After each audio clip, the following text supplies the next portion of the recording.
Maduro offered everything in his country, all the natural resources. He even recorded a message to you in English recently, offering mediation.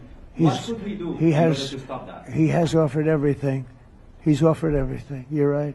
You know why? Because he doesn't want to around with the United States. Je suis devant vous avec une diffusion urgente, une escalade historique dans l'hémisphère occidental aux premières heures de samedi matin. Le président américain Donald Trump a annoncé que les États-Unis ont mené une frappe à grande échelle contre le Venezuela et que le président Nicolás Maduro a été retiré du pays. Dans un message sur Truth Social, Trump a déclaré que Maduro et sa femme ont été capturés et évacués du Venezuela, qualifiant l'opération de succès décisif. Cette opération a été réalisée en collaboration avec les forces de l'ordre américaines, a écrit Trump, ajoutant que plus de détails suivraient et qu'il tiendra une conférence de presse à 11h à Mar-a-Lago. CBS News rapporte que Maduro a été capturé par la Delta Force, l'unité d'opération spéciale d'élite de l'armée américaine. Sur le terrain, l'ampleur de l'opération devient plus claire d'heure en heure. Une vidéo vérifiée montre de grandes explosions et des incendies intenses à un aéroport de Higuerot au nord-est de Caracas.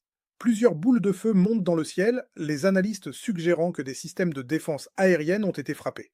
Cela marque au moins le deuxième aéroport vénézuélien touché pendant la nuit. À Caracas même, de la fumée s'élève au-dessus de la capitale alors que des hélicoptères à double rotor volent au-dessus. Des aéronefs non exploités par l'armée vénézuélienne selon les experts en aviation. Les images montrent également des véhicules et du personnel évacuant Fort Tiuna, la base militaire la plus importante du Venezuela, après que des incendies et des explosions ont secoué la zone.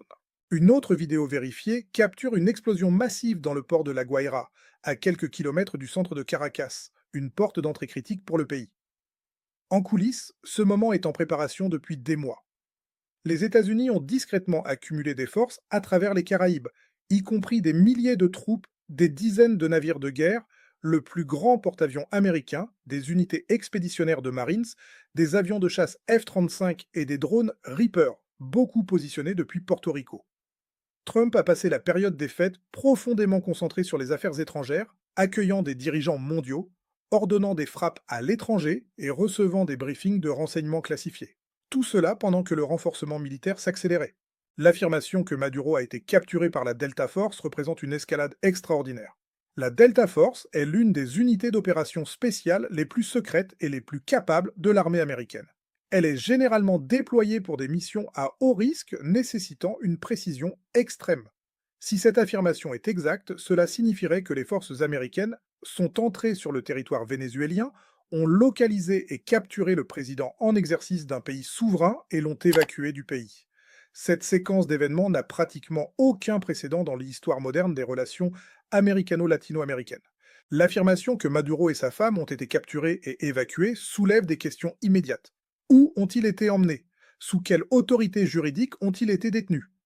Les États-Unis ont un acte d'accusation en suspens contre Maduro pour trafic de drogue, mais capturer un chef d'État étranger sur son propre territoire dépasse de loin les procédures d'extradition normales. Trump a promis une conférence de presse à 11h à Mar-a-Lago. Cette conférence sera cruciale pour fournir des détails sur l'opération, sa justification juridique et ses objectifs. Mais le simple fait que Trump fasse cette annonce depuis sa résidence privée en Floride, plutôt que depuis la Maison-Blanche, ajoute à la nature inhabituelle de la situation. Le timing de l'opération est également significatif. Elle a eu lieu pendant le week-end, aux premières heures du matin, minimisant potentiellement la capacité de réponse immédiate des institutions gouvernementales vénézuéliennes. C'est une tactique classique pour les opérations militaires visant à maximiser la surprise et à perturber la réponse coordonnée. Les images vérifiées montrant des explosions à l'aéroport de Higuerot et dans d'autres endroits fournissent une confirmation visuelle qu'une opération militaire importante a effectivement eu lieu. Higuerot se trouve au nord-est de Caracas, sur la côte. Un aéroport dans cette zone pourrait être utilisé à la fois pour des opérations militaires et civiles. Les analystes suggérant que des systèmes de défense aérienne ont été frappés indiquent que l'opération a ciblé la capacité du Venezuela à défendre son espace aérien. Cela serait cohérent avec une opération visant à établir une supériorité aérienne avant d'autres actions, y compris potentiellement une opération d'extraction par hélicoptère. Le fait qu'au moins 2 aéroports aient été touchés suggère une campagne de frappe coordonnée plutôt qu'une action isolée. Frapper plusieurs aéroports simultanément nécessite une planification significative, des renseignements sur les cibles et la capacité de coordonner plusieurs éléments de frappe en même temps. Les images montrant de la fumée au-dessus de Caracas avec des hélicoptères à double rotor volant au-dessus sont particulièrement révélatrices. Les experts en aviation, notant que ce sont des aéronefs non exploités par l'armée vénézuélienne, suggèrent fortement une présence militaire étrangère, probablement américaine, dans l'espace aérien au-dessus de la capitale. Les hélicoptères à double rotor comme le CH-47 Chinook sont couramment utilisés par l'armée américaine pour le transport de troupes et d'équipements. Leur présence au-dessus de Caracas indiquerait que des forces américaines opéraient ouvertement dans la capitale vénézuélienne. Un développement extraordinaire. Les images montrant l'évacuation de Fort Yuna sont peut-être les plus significatives.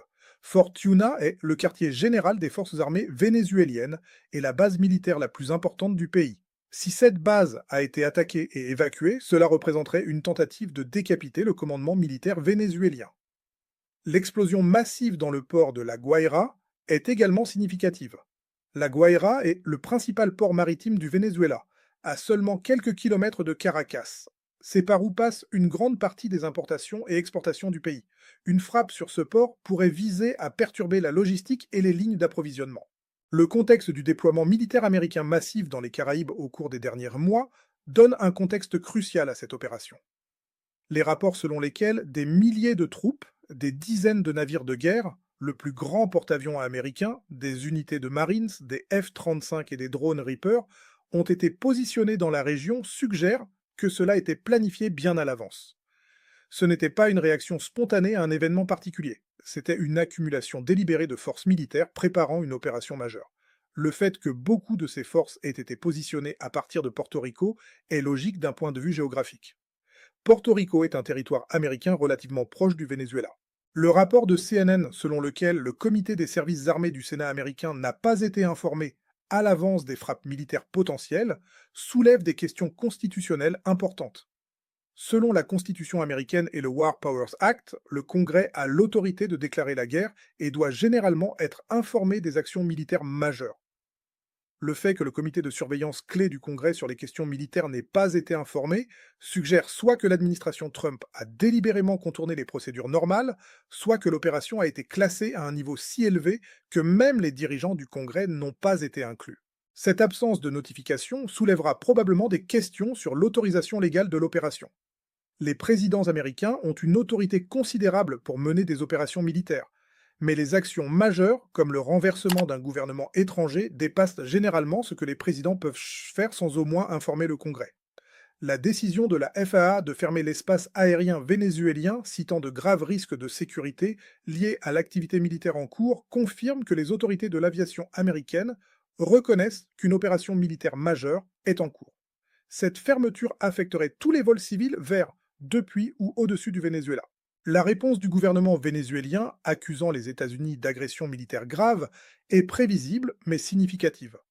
En signant un état d'urgence, en activant les plans de défense nationale et en ordonnant la mobilisation des forces armées, le gouvernement vénézuélien signale qu'il traite cela comme une invasion étrangère.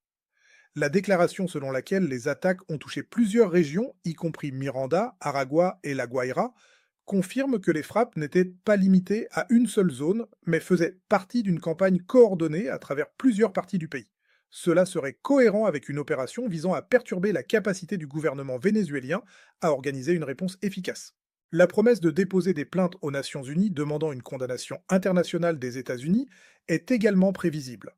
Selon le droit international et la Charte des Nations Unies, l'utilisation de la force contre un État souverain sans l'autorisation du Conseil de sécurité est généralement considérée comme illégale, sauf en cas de légitime défense. Les États-Unis devront probablement justifier leurs actions soit en invoquant la légitime défense, soit en affirmant qu'ils opéraient en vertu d'une autorité légale pour faire respecter les lois américaines contre le trafic de drogue. Mais aucune de ces justifications ne couvre facilement le renversement d'un gouvernement étranger. Alors que l'aube se lève sur Caracas, la fumée pend toujours dans l'air, les convois militaires sont en mouvement et la communauté mondiale se démène pour répondre. Si tout est confirmé, cela marquerait l'intervention américaine la plus dramatique au Venezuela depuis des décennies. Le retrait d'un président en exercice par la force. Le monde attend maintenant le briefing promis de Trump et des réponses à une seule question. Que se passe-t-il ensuite ? Les forces armées nationales bolivariennes ont informé le monde entier que, aux premières heures d'aujourd'hui, une opération sans précédent s'est déroulée sur le sol vénézuélien. Partagez votre analyse dans les commentaires. Intervention nécessaire, violation grave du droit international ou tournant historique pour l'Amérique latine.